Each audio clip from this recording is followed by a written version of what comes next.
Hey, what's up? It's Jim, and today I'm going to talk about The Bellboy from 1918. And this continues my series where I try to review the entire filmography of Buster Keaton. I think this film best shows Buster Keaton's coming stardom, or the idea that he could be more than just a supporting player in Fatty Arbuckle films. And in this film, he actually has a lot of charisma with Fatty Arbuckle and plays a lot of the beginning part of this film with Fatty Arbuckle, playing bellboys at the Elk's Head Hotel. There's a lot of charisma and a lot of funny back and forth between the two of them that is really great, and most charisma I've really seen from the two of them, and the most that Fatty Arbuckle's really worked with other people in any of these shorts I've seen of this series at least. And for the most part, that's the part I really enjoyed about it, and it seems that most things I could find online about this short, people love it. It's considered one of their favorites of this series, and I definitely understand that for the beginning bit of this short. It's really hilarious. Just gag after gag after gag. It's mainly them just being ridiculous bellboys. Al St. John's doing crazy stuff also, and it's generally just a really funny silent comedy. And then you realize that it's not called The Bell Boys, it's called The Bell Boy, and the focus of all these is usually, you know, Fatty Arbuckle, and these are Fatty Arbuckle shorts. That's why they gave them the money to make these shorts and so forth. And this film doesn't forget that entirely, but it doesn't have the focus on it completely at the beginning. And at the beginning of that, when Fatty Arbuckle is not just showing off himself and the usual things he has to do, this film really is inspired. And I'm not saying I hate Fatty Arbuckle. This isn't an anti-Fatty Arbuckle kind of review. But what I am saying is this film works a lot better when he's showing off everyone else and not just focusing on himself, which he does later on the film when he tries to take out the girl Cutie Cuticle, played by Alice Lake, who's a manicurist, which is an amazing name for a manicurist. And I really hope somebody takes that on nowadays, because I think that'd be hilarious. But he goes on a dance with Cutie Cuticle and has Al St. John and Buster Keaton pretend to rob a bank so that he can catch them red-handed and be a big hero on his date. But unfortunately, they go to the bank that real bank robbers are at, and hilarity ensues and so forth. That part is fine. It's funny. I enjoyed it, but it wasn't what the beginning section of this film was. And that seems to be a thing with a lot of silent shorts, is they don't have a film grammar that we have now that's a little more set in its ways and so forth. So they do have these 20-minute shorts where it's like you're watching almost like two shorts, you know, edited together that sort of take place in the same thing, but don't really in terms of theme or any sort of storytelling or something like that. But at the beginning of this, it's really, really inspired. There's so many great gags, from like Buster Keaton pretending to be cleaning a window that isn't there, to when Fatty Arbuckle's cleaning, to this whole thing with an elevator that's pulled up by a horse that Al St. John has to move, which I'm half think that is a joke, but also half like, this was a long time ago. Did crappy hotels have elevators like that? Like, was that a thing? Like, I got that it was a joke and it was funny, but like, for real though, was that? I don't actually know. If anyone wants to let me know, I don't know the history of elevators. I did think that was funny. I'm just saying. When Buster Keaton almost got his head caught in the elevator, to the famous shot on the poster of this where they're jumping up on the Elk's Head, and all the stuff with Joe Keaton and Charles Dudley, I think it's Charles Dudley, is just really amazing, and I just absolutely love that stuff. And I watched it a couple times because I was just so in love with that section. In fact, I would prefer to just watch that section, because the other part kind of goes into the broad comedy that Fatty Arbuckle is known for, and I'm not saying I disliked it, but I didn't fall in love with it as much as seeing all these vaudevillians have a lot of fun in this. And that's certainly something that makes The Bellboy really work, is when Fatty Arbuckle is sharing his time with Keaton and letting Keaton kind of shine in this, and so much so that even on the poster lobby card that's at least attached to this video,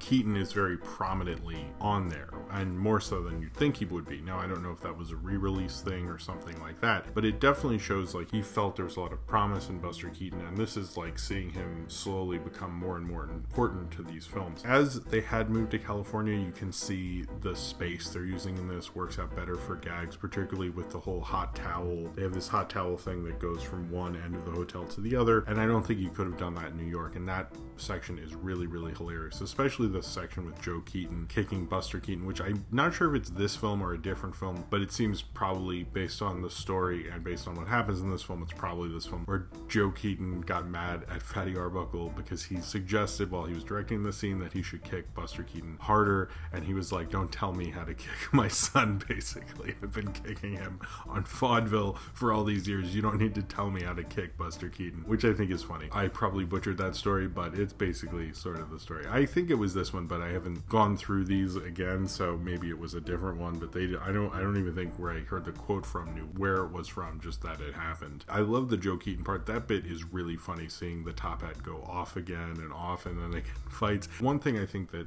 Arbuckle was really good at was hiring a good cast, and I think this one is no exception to that. With that little section, you have Buster Keaton and Joe Keaton, who Joe Keaton's been doing vaudeville forever, and they have the Keaton's vaudeville act before. He really uses that to his advantage. They have this really funny slapstick sequence in it where, you know, they're fighting and the hat keeps getting knocked off. But then also, he has a really great sequence with, I believe it's Charles Dudley, who plays this Rasputin. I think he's Rasputin type character, and because he's known for makeup and such, I'm fairly certain it's him, but whichever the Rasputin character, where he shaves him at a certain point and he goes from Rasputin to Ulysses S. Grant to Abe Lincoln to the Kaiser, basically. And that part was really, really funny, and pretty much like, you know, you could go, oh, Fatty Arbuckle's really funny, he shaved this guy and all this thing, but it's really that actor who did that. And it shows kind of how giving Fatty Arbuckle was with his fame, that he basically, this is kind of like a showcase for everyone in his company. You could say, and I think Al St. John kind of melds into the background in this. You'll notice silent film fans aren't the nicest to Al St. John and say like, well, why didn't he make it? You know, he seems to be the third guy in this. And I think in this, you can tell the chemistry between Keaton and Arbuckle is sort of overpowering, and you can tell that Keaton has more star potential than Al St. John, so they're using Al St. John in more of the supporting role than they're certainly going to use with Keaton. You can tell that throughout it, especially because I think Keaton and Arbuckle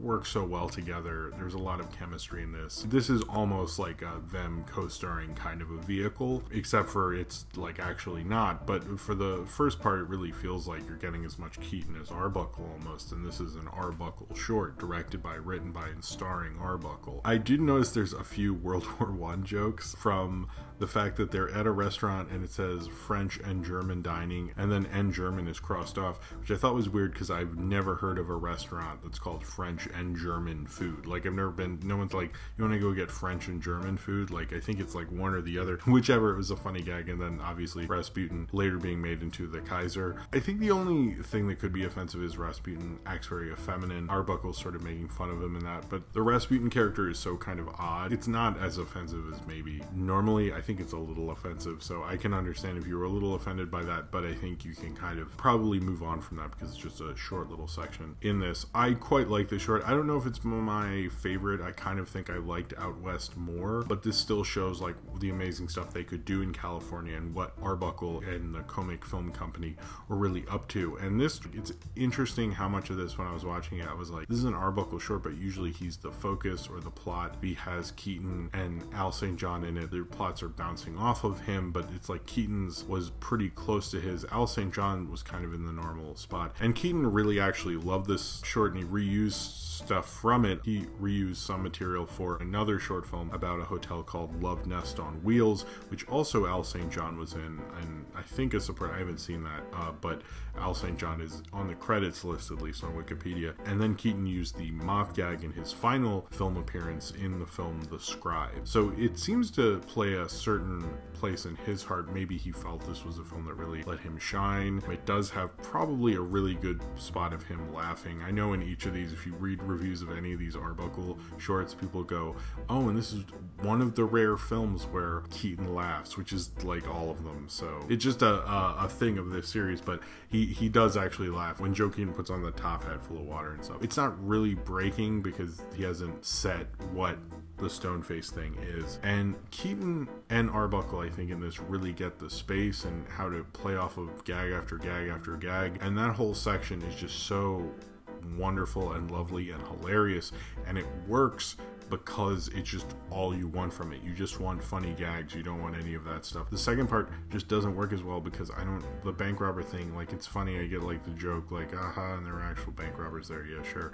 But I don't like it as much as earlier watching, them do things badly, or Keaton throwing all the suitcases over the front desk, or them screwing over all the patrons so they could talk to Cutie Cuticle, and all the various crazy characters within. They really had a lot of fun with the Bellboy, and it really works so well because they had fun with it, and because you get to see these trained vaudevillians just doing gag after gag after gag. This is more about being an enjoyable comedy two-reeler than it is really trying to do anything else, and that's when Fatty Arbuckle works so well, when he understood really what the masses want. That's why he was so popular. He was very good at being broad and entertaining and easy to get into, and I think this one is, because it is pretty direct in what it's trying to do. It's trying to make you laugh, and it's not as concerned with a crazy plot or anything like that. I think some of the other Arbuckles who do that can work. I just don't like the part that is a little more plotted out in this one. I prefer all the earlier bits, but all the earlier bits are funny enough that that's probably what you will remember for the Bellboy, and that's what helps the Bellboy live on and helps it be considered one of the funnier Arbuckle Keaton shorts.